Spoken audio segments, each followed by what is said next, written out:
واجا وقت التوقعات أعزائي المتابعين، وما راح نتوقع إلا مباراة واحدة لأنه باقي المباريات بيض. يعني ليش أتوقع لك مباراة مانشستر يونايتد وغلطة سراي؟ مش فيش حدا حيحضرها أصلا، حتى مشجعي مانشستر يونايتد. فالمباراة اللي راح أتوقعها هي مباراة لانس وأرسنال. لا، مباراة ريال مدريد ونابولي.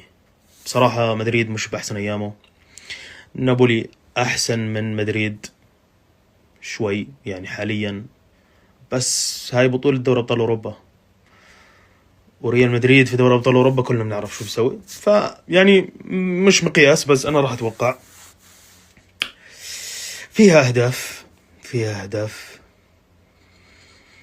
بحس تعادل 2-2، مش عارف ليش تعادل 2-2. حسبوا جول، فهو بعيد في الفار، فقال له فيلفار فاران، فهو بقول له انه قرار صحيح. هيك بكون قاعد، حبيبتي كيف حالك، شو اخبارك؟ ايه اجى هدف تسلل ولا لا مش تسلل، قرار صحيح حكم، قرار صحيح.